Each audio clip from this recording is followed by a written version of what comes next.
Hi dear friends, welcome to Happy Life TV.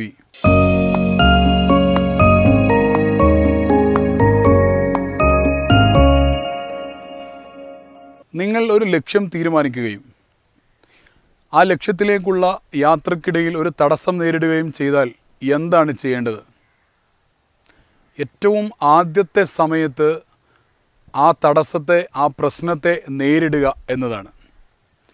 നമ്മുടെ ലക്ഷ്യത്തിലേക്കുള്ള യാത്രയിൽ ഒരു പ്രധാനപ്പെട്ട ഒരു തടസ്സം മുമ്പിൽ വന്നു കഴിഞ്ഞാൽ രണ്ട് രീതിയിലാണ് നമുക്കതിനെ നേരിടാൻ കഴിയുക. ഒന്ന്, ഫേസ് ഇറ്റ്, അതിനെ നേരിടുക. രണ്ട്, ചേഞ്ച് യുവർ ഡ്രീം, നിങ്ങളുടെ ലക്ഷ്യം മാറ്റുക എന്നുള്ളതാണ്.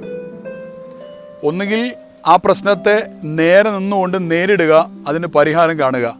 അല്ലെങ്കിൽ ആ ഒരു ലക്ഷ്യത്തിലേക്കുള്ള യാത്രയിൽ ഒരു തടസ്സം വന്നതുകൊണ്ട് എന്നാൽ പിന്നെ തടസ്സമുള്ള ആ ലക്ഷ്യത്തിലേക്ക് ഞാൻ പോകുന്നില്ല എന്നും പറഞ്ഞുകൊണ്ട് ലക്ഷ്യത്തെ മാറ്റുക എന്നുള്ളതാണ്. തടസ്സം വന്നു കഴിഞ്ഞാൽ ലക്ഷ്യത്തെ മാറ്റുന്ന ആളുകളെ സംബന്ധിച്ചിടത്തോളം ജീവിതത്തിൽ ഒരിക്കലും ഏതെങ്കിലും ഒരു ലക്ഷ്യത്തിലേക്ക് അവർക്ക് എത്തിച്ചേരാൻ പറ്റിക്കൊള്ളണം എന്നില്ല. അപ്പോൾ നമുക്ക് ചെയ്യാൻ പറ്റുന്ന കാര്യം എന്താണെന്ന് വെച്ച് കഴിഞ്ഞാൽ ഏറ്റവും ആദ്യത്തെ സമയത്ത് ആ തടസ്സത്തെ നേരിടുക എന്നുള്ളതാണ്. കാരണം ലക്ഷ്യം നിങ്ങൾ തീരുമാനിച്ച് ആലോചിച്ച് ഉറപ്പിച്ച കാര്യമാണ്. ആ ലക്ഷ്യം നേടണം എന്നതിനെ സംബന്ധിച്ചിടത്തോളം നിങ്ങൾക്ക് സംശയമൊന്നുമില്ല. അങ്ങനെയാണെങ്കിൽ ഏറ്റവും ആദ്യത്തെ സമയത്ത് ആ തടസ്സത്തെ നേരിടണം എന്ന് പറയാനുള്ള കാരണം, ഏറ്റവും ആദ്യത്തെ സമയത്ത് നേരിട്ടിട്ടില്ലെങ്കിൽ താൽക്കാലികമായി മാറ്റിവെച്ച് അങ്ങോട്ടും ഇങ്ങോട്ടും നടന്നാൽ അല്പസമയം കഴിയുമ്പോൾ വീണ്ടും ആ ലക്ഷ്യത്തിൻ്റെ പാതയിൽ ആ തടസ്സം കടന്നു വരും. അല്പം കൂടെ സ്ട്രോങ് ആയിരിക്കും അത്. ഇനിയും മുന്നോട്ട് പോയി കഴിഞ്ഞാൽ അല്പം കൂടെ ആ ഒരു തടസ്സം ഉള്ളതുകൊണ്ട് ആ വഴിയിലൂടെ പോകാതെ പിന്നെയും മാറ്റിവെക്കുന്നത് കൊണ്ട് താൽക്കാലികമായ ഒരു സുഖം നമുക്ക് കിട്ടിയേക്കാം. പക്ഷെ അല്പം കൂടെ കഴിഞ്ഞ് വീണ്ടും ആ യാത്രയിൽ ആ ഒരു തടസ്സം കടന്നു വരുന്ന സമയത്ത് അല്പം കൂടെ സ്ട്രോങ് ആയിരിക്കും ആ ഒരു തടസ്സം എന്ന് പറയുന്നത്. അപ്പോൾ അതുകൊണ്ട് ഇതിന് സാധാരണ സൈക്കോളജിസ്റ്റുകൾ പറയാറുണ്ട് ഫൈറ്റ് ഓർ ഫ്ലൈറ്റ് സിൻഡ്രം എന്ന് പറയാറുണ്ട്. ഫൈറ്റ് ഓർ ഫ്ലൈറ്റ് സിൻഡ്രം എന്ന് പറഞ്ഞു കഴിഞ്ഞാൽ ഒരാളുടെ ജീവിതത്തിൽ ഒരു പ്രയാസം കടന്നു വരുന്ന സമയത്ത് രണ്ട് രീതിയിലാണ് അയാൾക്ക് അതിനെ നേരിടാൻ സാധിക്കുക. either you can fight or you can flight.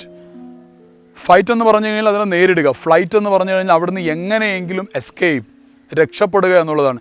രക്ഷപ്പെട്ടു കഴിഞ്ഞാലുള്ള പ്രശ്നമാണ് നേരത്തെ ഞാൻ പറഞ്ഞത്. തൊട്ടടുത്ത് മറ്റേതെങ്കിലും ഒരു സമയത്ത് അത് പൂർവാധികം ശക്തിയോടെ കടന്നു വന്ന് നിങ്ങളെ ആക്രമിക്കും. അപ്പോൾ ഏറ്റവും ആദ്യത്തെ സമയത്ത് തടസ്സങ്ങൾ വരുന്ന ഏറ്റവും ആദ്യത്തെ സമയത്ത് തന്നെ അതിനെ നേരിടുകയും എങ്ങനെയാണ് ഇതിനെ എനിക്ക് പരിഹരിക്കാൻ സാധിക്കുക എന്നതിനെക്കുറിച്ച് ചിന്തിക്കുകയും അപ്ലൈ ചെയ്യുകയും ചെയ്തു കഴിഞ്ഞാൽ വളരെ സിമ്പിളായിട്ട് ആദ്യത്തെ നിമിഷത്തിൽ തന്നെ അത് നമുക്ക് മറികടക്കാൻ കൂടുതൽ കരുത്തോടുകൂടെ ലക്ഷ്യത്തിലേക്ക് പോകുവാനും സാധിക്കും.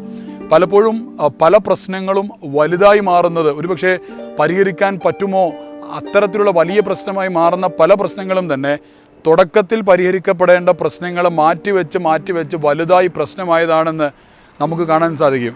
അതുകൊണ്ട് ഒരു ലക്ഷ്യം തീരുമാനിക്കുകയും ആ ലക്ഷ്യത്തിലേക്കുള്ള യാത്രയിൽ മുന്നോട്ട് പോവുകയും ചെയ്യുമ്പോൾ ഒരു തടസ്സം നേരിട്ടാൽ വളരെ ആത്മാഭിമാനത്തോടെ സന്തോഷത്തോടു കൂടെ ആ തടസ്സത്തെ സിമ്പിളായി ഇരുന്ന് അനലൈസ് ചെയ്ത് പരിഹരിക്കാനുള്ള മാർഗങ്ങൾ കണ്ടെത്തി പരിഹരിച്ച് മുന്നോട്ട് പോയാൽ ഏതൊരു പ്രശ്നമാണെങ്കിലും അതിൻ്റെ തുടക്കത്തിൽ തന്നെ വളരെ സിമ്പിളായിട്ട് നമുക്ക് ടാക്കിൾ ചെയ്യുവാനും മുന്നോട്ട് പോകുവാനും സാധിക്കുന്നതായിരിക്കും. അങ്ങനെ ഒരുപാട് ഉന്നതമായ വിജയങ്ങൾ ഉണ്ടാവട്ടെ എന്ന് ആശംസിക്കുന്നു. കൂടുതൽ വിഷയങ്ങളുമായി മറ്റ് എപ്പിസോഡുകൾ നമുക്ക് വീണ്ടും കാണാം. ബി വിത്ത് us, ഹാപ്പി ലൈഫ് TV.